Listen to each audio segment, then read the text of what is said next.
Bonjour les amis, bonjour à tous. Oh, bon, on est venu dans la classe pour faire une vidéo avec le tableau numérique. C'est quand même mieux pour travailler, hein. Bon, disons que ça a d'autres avantages, hein. Alors, c'était quoi cette histoire? Alors, on va lire le titre. Le titre, donc, c'est ce qu'on voit en haut. Donc, c'est la statue de la liberté. Donc, on voit que statue, on fait bien on prononce bien toutes les lettres. Et il y a une lettre qu'on n'entend pas. Ah oui, c'est le E. Et qu'est-ce qu'on a vu à propos de la statue de la liberté? Eh bien, on a revu le 1 du poussin. Le 1 du poussin, c'était IN. Et là, on a vu de nouvelles façons d'écrire le 1. Donc, la main de la statue, la main droite qui est levée, la main, de deux mains, du pain, du train, du grain, c'est le A-I-N. Ensuite, ah oui, il y avait un peintre qui essayait de représenter la statue. Donc, le 1 du peintre, de la peinture et tout ça, c'est le E-I-N. Et on a vu aussi, oh oui, Hugo, il avait très faim, il était affamé. On entend le M dans affamé, et c'était le A-I-M. Voilà, et maintenant, préparez votre cahier. Nous allons faire la dictée. Attention. Ah, ouais, tu as mis le tableau pour écrire. Eh bien oui. Eh bien oui, avec toutes les lignes qu'il faut. Allez, première phrase. Donc, on a dit qu'aujourd'hui, on allait faire des phrases. La statue lève la main droite. On répète là-haut. La statue lève la main droite. À vous. Allez, on n'oublie pas la majuscule et le point.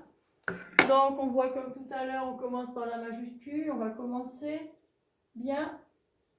Hein, ça commence, on compte bien 2 interlignes au-dessus de la ligne où on écrit. La statue, alors le st. Hein, le statue.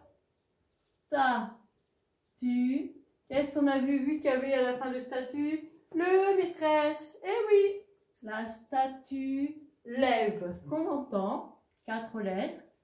Lève. La.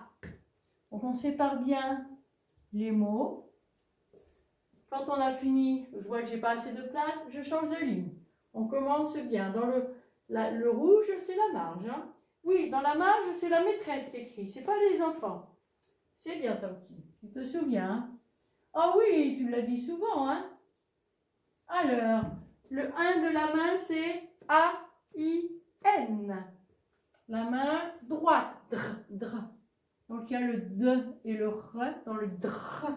Oui, c'est un petit peu dur à tout entendre, hein.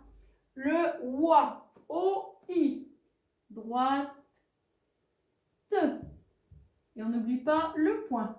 Voilà pour la première phrase. Et maintenant, la deuxième phrase. Le peintre est devant la statue. Le peintre est devant la statue. Allez, à vous.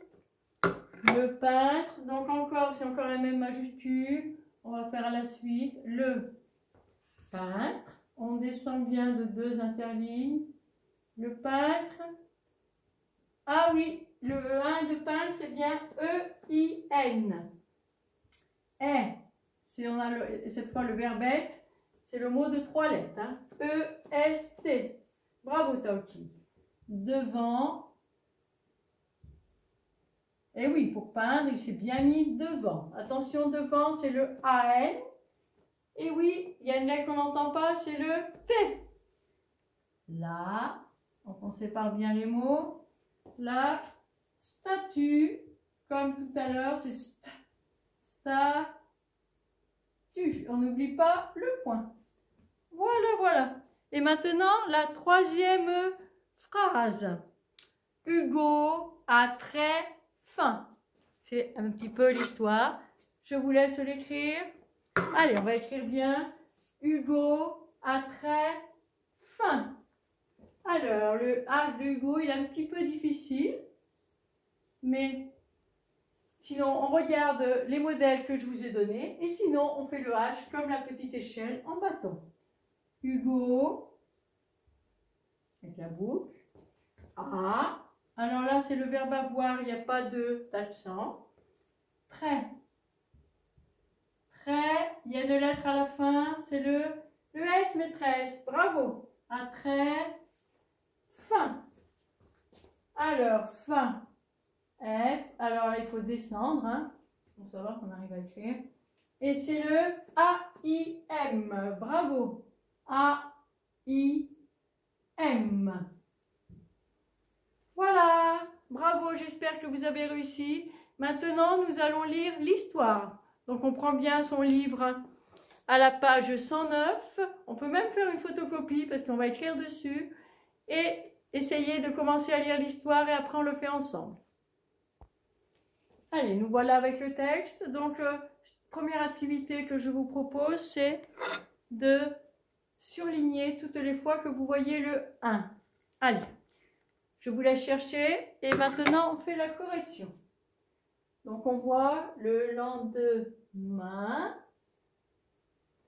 matin, ça c'est le 1 de Poussin, le 1 de copain. Ah, le 1 du nombre 1.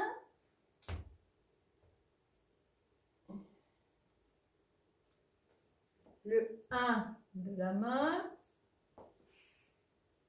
Ah, attention, là, il y a le 1, il est bizarre. Et oui, il y a le Y. Et puis, comme c'est devant le B, c'est un M. Là, le 1 de la main. Ah, là, il y a un 1, mais il est un peu particulier. Et qu'est-ce qu'il nous reste? Là, il y a un 1 encore un petit peu particulier. Et il y a le 1 de la main. Maintenant, je vais vous demander de faire en bleu quand c'est une voyelle après le 1. Par exemple, là, on voit rien, là, c'est une consonne. Là, une consonne, là, il n'y a rien. Là, il y a une voyelle. Et là, il y a le I. C'est aussi une voyelle. Donc, on va essayer maintenant de lire ces mots. Parce que quand c'est... Des fois, il y a le 1 et on verra que quand il y a une voyelle, ça se lit pas le 1. Il faudra couper au milieu. Donc là, on voit la main et on voit lendemain. Bravo. Matin, copain, l'un, américain, le symbole, prochain.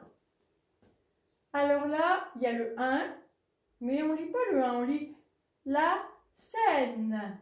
Ah oui, c'est un fleuve à Paris. D'accord. Et là, c'est pas le 1, c'est imite, quand on fait pareil. Et là, c'est la main. Alors, deuxième activité, c'est en rouge, vous allez entourer les points. Je vous laisse faire, on va compter le nombre de phrases et le nombre de lignes. Alors en rouge, on entoure les points. Allez, on y va. Premier point, ici, ici. On en a encore un ici. 1, 2, 3, 4, 5, 6, 7, 8. Ah, ça c'est le point qui tourne, la question. Et oui, le point d'interrogation. Et 9. Donc nous avons 9 phrases. Et combien de lignes? On va compter de 2 en 2, tiens. Allez. 2, 4, 6, 8, 10, 11. 9 phrases et 11 lignes.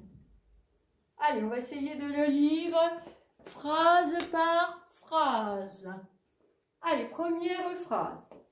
Le lendemain matin, les 3 copains partent voir la grande statue. Donc on a dit que chaque phrase, c'était une partie de l'histoire. Donc on va essayer de lire par phrase et d'expliquer au fur et à mesure aujourd'hui.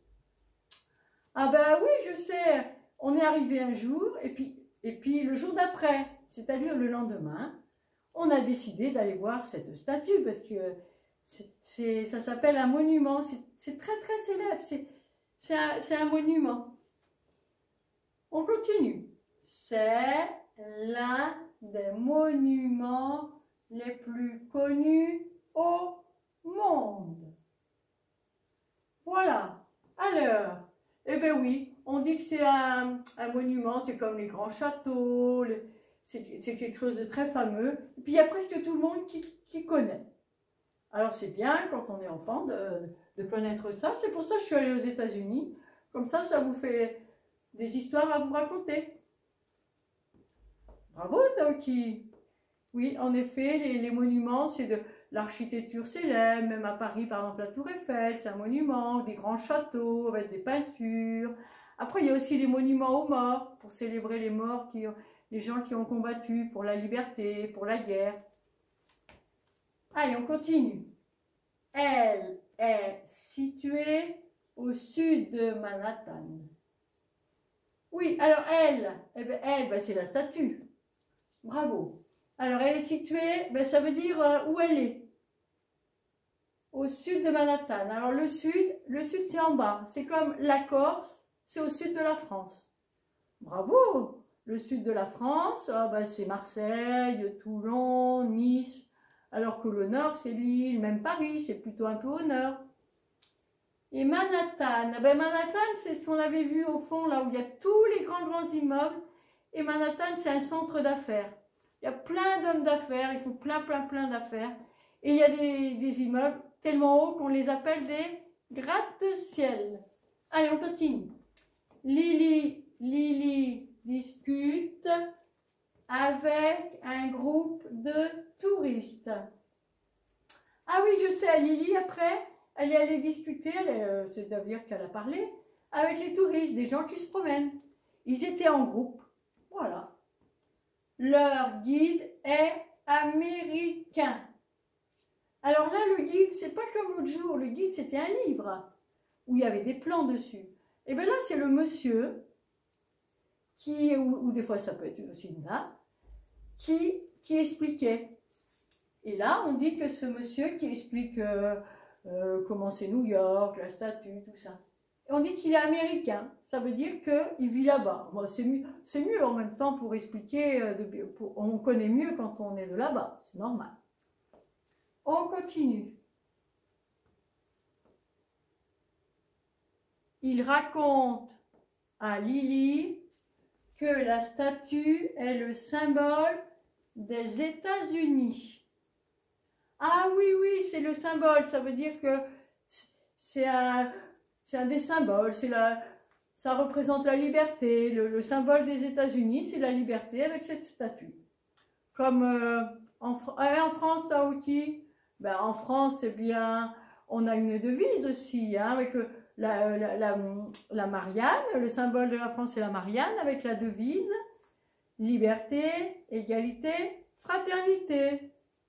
Puis il y a des symboles comme la baguette, les Français ils adorent le pain, comme le coq, on le voit sur les terrains de foot, des fois il y a le coq, et puis il y a la musique, il y a une chanson qu'on entend aussi quand il y a des célébrations ou quand il y a des grandes rencontres sportives, les Jeux Olympiques, c'est la Marseillaise. Un jour on l'écoutera. D'accord. On continue. Lors de mon prochain séjour à Paris, dit Hugo, j'irai voir sa copie près de la Tour Eiffel, au bord de la Seine. Elle est plus petite que celle d'ici, n'est-ce pas, Taoki? Oh, t'as fait 2 phrases, Taoki. Oh, oui, parce que j'ai fait avec les flèches, là. Les flèches. Et oui, c'est quand c'est quelqu'un qui parle. Et qui c'est qui parlait? C'est Hugo. Il me racontait qu'il voulait aller voir la réplique. La réplique, c'est-à-dire, ils ont fait une imitation à Paris. Et ils l'ont laissée à Paris. Mais elle est plus petite. Et il me demandait si c'était vrai qu'elle était plus petite. Ben, je lui ai dit oui. Hein. Et parce que celle des États-Unis, elle est grande. Hein. Elle mesure 100 mètres. Il y a deux parties. Il y a le support qui mesure à peu près 50 mètres et encore 50. Ça fait à peu près 100 mètres de haut. Eh oui, ça fait haut. Hein. Ça fait comme un immeuble de, oh, bah, à peu près 40 étages. Il y a des numéros jusqu'à 40. Ah bah dis donc, il faut un ascenseur, hein, parce que ça doit être trop haut pour monter sinon. Hein. S'il faut le faire tout en... Eh oui, ça c'est sûr. Hein. On continue. Debout sur un banc, Taoki imite la statue. Une fausse flamme à la main. Alors Taoki, t'as imité la statue? Ah bah oui. Eh ben il fallait lever la main droite. Alors, la main droite, comme ça. Est-ce que vous la voyez? La main droite. C'est la statue avec la main droite. Comme moi, si je lève la main droite, celle avec laquelle j'écris.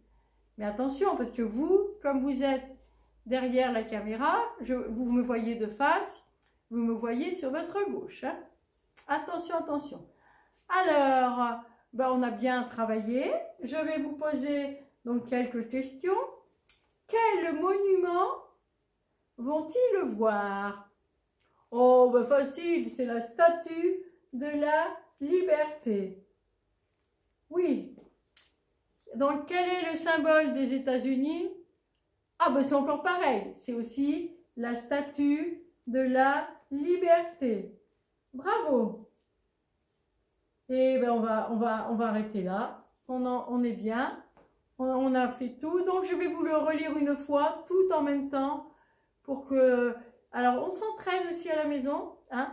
On le lit plusieurs fois pour s'entraîner et pour que ça soit très joli, très fluide. On continue, on le relit encore pour s'habituer à ce que ça soit très joli. On pense bien à ce qu'on dit. Le lendemain matin, les trois copains partent voir la grande statue. C'est l'un des monuments les plus connus au monde. Elle est située au sud de Manhattan. Lily discute avec un groupe de touristes. Leur guide est américain. Il raconte à Lily que la statue est le symbole des États-Unis. Lors de mon prochain séjour à Paris, dit Hugo, j'irai voir sa copie près de la Tour Eiffel, au bord de la Seine. Elle est plus petite que celle d'ici, n'est-ce pas Taoki? Debout sur un banc, Taoki imite la statue, une fausse flamme à la main. Et voilà! Et pour finir, une petite vidéo sur la statue de la liberté. Elle est une des figures les plus connues au monde. Érigée il y a plus d'un siècle sur un îlot de la baie de New York, tel un phare éclairant le nouveau monde, elle est devenue l'incarnation du rêve de liberté porté par les migrants du monde entier. Si fort le symbole qu'on a oublié son histoire. Qui se souvient que la statue de la liberté fut d'abord un cadeau du peuple français à l'Amérique? Elle regardera vers la mer, vers l'ancien monde, elle marchera vers la France. Portée par des hommes épris de démocratie, elle fut un objet politique avant d'être une œuvre d'art. I call it Liberty Enlightening the World. Ce projet, Liberté aussi éclairant le absurde monde. qu'extravagant, fut mené sans l'argent d'aucun gouvernement, grâce à l'obstination de son créateur, Auguste Bartholdi. Durant plus de 20 ans, il a surmonté tous les obstacles pour que ce rêve démesuré devienne réalité. Liberté fut un véritable défi technologique, et pendant un temps, le plus grand monument de Paris. Bartholdi, c'est une révolution. Je veux qu'elle soit encore debout dans 1000 ans. Sa construction fut si épique qu'elle faillit ne jamais voir le jour. Elle n'aurait pu exister sans cet artiste visionnaire. Liberté.